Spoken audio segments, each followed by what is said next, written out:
आपल्या सर्वांच्या यूट्यूब चॅनलमध्ये स्वागत आहे. मित्रांनो, चॅनलला सबस्क्राईब केलं नसेल तर सबस्क्राईब करायला विसरू नका.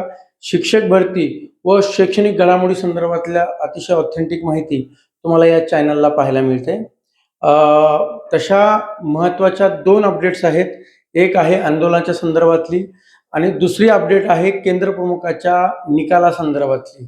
आता अनेक दिवसापासून केंद्र प्रमुखाच्या निकालासाठी उत्सुक असणारे जे शिक्षक आहेत ते वाट बघताय की नेमकं केंद्र प्रमुखाचा निकाल केव्हा लागणार आहे. परंतु याबाबतची एक महत्त्वाची अपडेट आहे, ती सुद्धा आपण पाहणार आहोत. आणि शिक्षक भरती संदर्भातलं जे आंदोलन होणार आहे, त्या आंदोलनाच्या मागण्या त्यासुद्धा आपण या व्हिडिओच्या माध्यमातून पाहणार आहोत.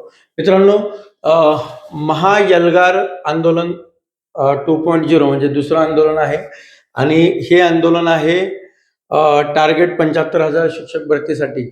खरं तर महाराष्ट्रामध्ये आता किती शिक्षक भरती होईल याचा आकडेवारी मी याआधी सुद्धा सांगितलं की 12 ते 15,000पर्यंत शिक्षक भरती त्या ठिकाणी होऊ शकते. परंतु यामध्ये काही पदं जर तुम्हाला वाढवता येत असतील तर ते पदं कसे वाढवायचे, कुठले वाढवू शकतात याबाबतचा एक महत्त्वाचा व्हिडिओ तुम्हाला सविस्तर व्हिडिओ वेगळा मी बनवले. परंतु शिक्षक भरती जरी सध्याची स्थिती 12 ते 15,000पर्यंत जागा येणार असल्याची जरी असेल तरी काही जागा हे तुम्हाला पाठपुराव्याने त्या ठिकाणी 100% वाढवू शकता. आजपर्यंत मी तुम्हाला मी स्वतः ज्यावेळेस आंदोलनाचे नियोजन केले, आंदोलनाचं नेतृत्व केलं, त्यावेळेस मी प्रत्येक वेळेस तुमच्यासमोर येऊन आंदोलनासाठी येण्यासाठी आव्हान त्या ठिकाणी करत होतो. परंतु आज जी माझी भूमिका आहे ती मार्गदर्शकाच्या भूमिकेतून आज जे काही आंदोलन माझे सहकारी त्या ठिकाणी करत आहेत आणि या आंदोलनामध्ये तुम्ही सर्वांनी शिक्षण जे काही आपले भावी शिक्षक आहेत त्यांनी जावं, यासाठी मार्गदर्शकाच्या भूमिकेतून तुम्हाला मी या ठिकाणी आवाहन करतोय. मित्रांनो, जे काही आंदोलन होणार आहे त्या आंदोलनाच्या जे काही मागण्या आहेत त्या मागण्या आपण त्या ठिकाणी पाहणार आहोत.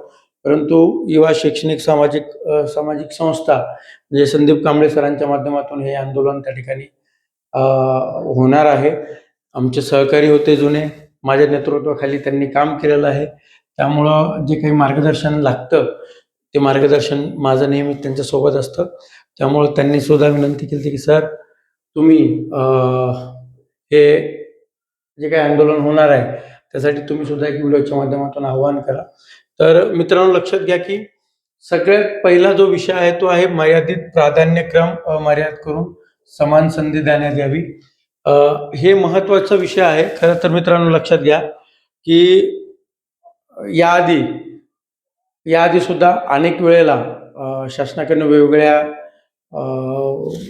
वेगवेगळे धोरणं जे आहेत ते धोरणं पुढे येत होते. जसं काही विभागीय भरती असेल किंवा मर्यादित जिल्हास्तरीय भरती असेल, त्यावेळेस आम्ही खूप विरोध केला आणि अशा जे काही नवीन मागण्या शासन आणणार होतं तर त्या तिथंच थांबवल्या.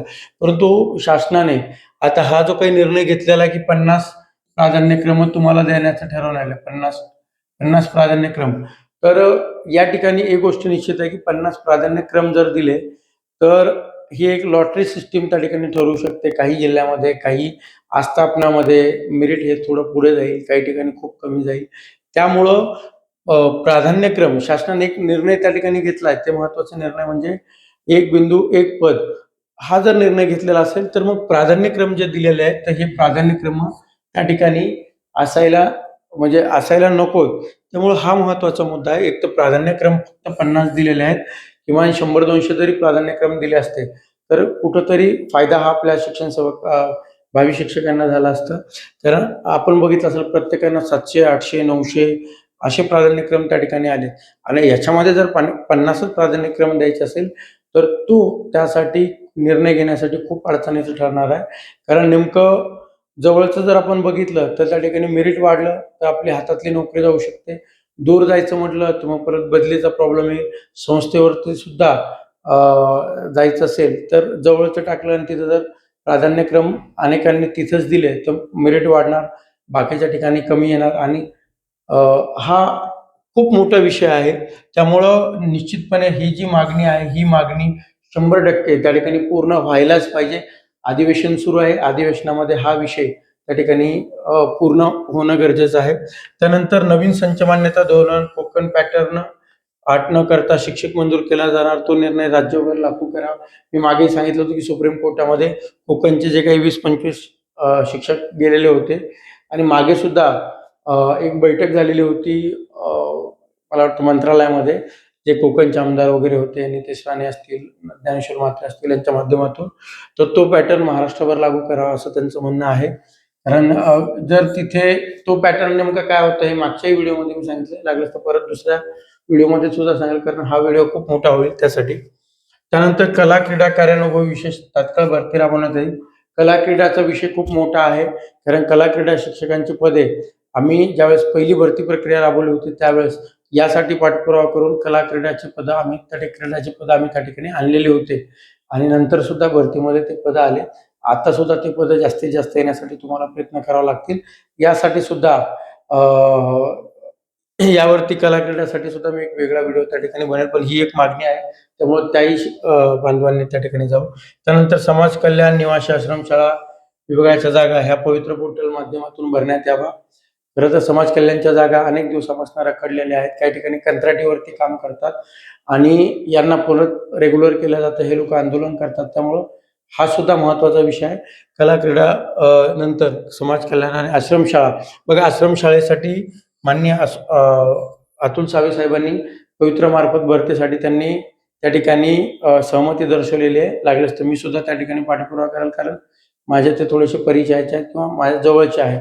त्यामुळं मी तो सुद्धा विषय त्यांच्याकडे मांडेल की पवित्रमधून कशी पारदर्शक भरती होते. त्यानंतर कंत्राटी शिक्षक भरती बंद करा. तर शिक्षक भरती जर झाली तर हा कंत्राटी शिक्षक भरतीचा विषय जो आहे तो बंद होईल, कारण मुख्यमंत्री युवा कार्यामधून जे लोक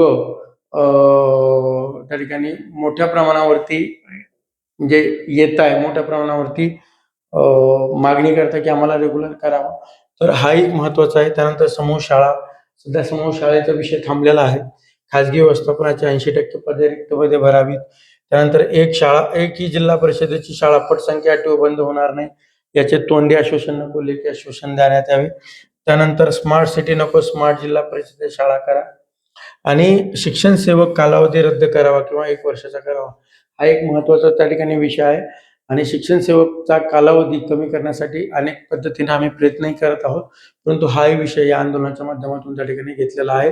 त्यामुळं या विषयावरती मी परत एकदा Facebook लाईव्हच्या माध्यमातून येईल आणि ह्या पूर्ण विषयावरती सविस्तर तुमच्यासोबत बोलेल. आंदोलन आहे 12 मार्च 2026 पासून सकाळी 10 वाजल्यापासून आझाद मैदान मुंबई या ठिकाणी ते आंदोलन आहे. सर्वांना माहिती आहे की CSTला उतरल्यानंतर तुम्हाला बाजूलाच ते आंदोलनाचं स्थळ आहे. त्या ठिकाणी तुम्हाला जायचं आहे. 12 तारखेपासून हे आंदोलन आहे. आंदोलन हे तुमच्या भवितव्यासाठी आहे, आंदोलन हे तुमच्या मागण्यासाठी आहे. त्यामुळे जास्तीत जास्त आपल्या भावी शिक्षकांनी त्या ठिकाणी आवर्जून जावं, एवढी त्या ठिकाणी मी तुम्हाला आव्हान करतो. आणि याविषयी सविस्तर बोलण्यासाठी मी उद्या Facebook लाईव्हच्या माध्यमातून येणारच आहे. त्यावेळेस तुम्ही यावर काही मुद्द्यावरती चर्चा मी त्या ठिकाणी करेल. परत दुसरा विषय आहे, तो विषय आहे की केंद्रप्रमुखाच्या भरती संदर्भातला किंवा केंद्रप्रमुखाच्या निकालाच्या संदर्भातला. मित्रांनो, काय झालंय की आपल्या काही बांधवांनी याचिका दाखल केलेली आहे आणि त्यांचं म्हणणं आहे की 1 जून 2026 पर्यंत जे लोक TET पात्र आहेत, फक्त अशाच उमेदवारांना त्या ठिकाणी प्राधान्यक्रम देण्यात यावे. म्हणजे प्राधान्यक्रम कोणाला देण्यात यावे तर 1 जून 2026 पर्यंत जे TET पात्र आहेत फक्त यांना देण्यात यावं. आणि ही याचिका त्या ठिकाणी दाखल झालेली आहे. फिलिंग डेट म्हणजे 26 तारखेला 26 फेब्रुवारी ही याचिका दाखल केली होती. याचिकाकर्त्यांचे नाव या ठिकाणी आहेत, परंतु याचिकाकर्त्याचं म्हणणं आहे की सर प्लीज आमचं नाव त्या ठिकाणी सांगू नका, त्यामुळं नावं सांगत नाही. परंतु याचिका त्या ठिकाणी दाखल झालेली आहे आणि ही याचिका जस्टिस अभय मंत्री यांच्या आणि ऑनेबल जस्टिस रवींद्र घुगे यांच्या बेंचवरती ही याचिका दाखल झालेली आहे. या याचिकेचे मुंबई उच्च न्यायालयामध्ये ही याचिका आहे. याची सुनावणी जी होणार आहे ती मित्रांनो 11 11 मार्चला होणार आहे आणि 11 मार्चला नेमकं कोर्ट काय त्या ठिकाणी म्हणजे सुनावणीमध्ये काय आर्ग्युमेंट त्या ठिकाणी होतात, काय ऑर्डर देतं हे सुद्धा त्या ठिकाणी महत्वाचं आहे. त्यामुळं केंद्र प्रमुखाचा जो निकाल आहे तो निकाल त्या ठिकाणी थांबलेला आहे.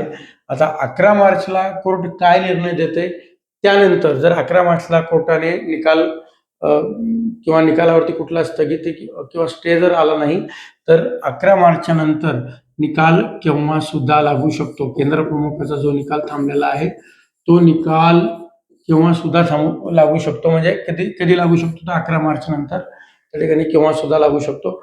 पण 11 मार्च पर्यंत आता हा निकाल लागणार नाही. म्हणजे उद्या 10 आणि 11 2 दिवसात निकाल लागणार नाही.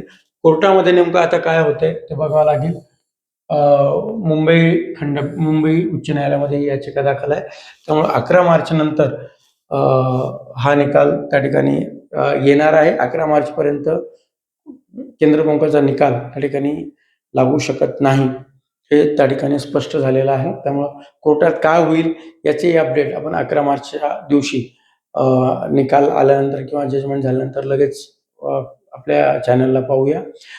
मी परत एकदा विनंती करतो मित्रांनो, चॅनलला जर तुम्ही सबस्क्राईब केलं नसेल तर सबस्क्राईब करायला विसरू नका. अशाच महत्त्वाच्या आणि ऑथेंटिक माहितीसाठी तुम्हाला या चॅनलला सबस्क्राईब करा आणि अशाच माहिती तुम्हाला मिळत राहतील. भेटूया पुढच्या व्हिडिओमध्ये. धन्यवाद.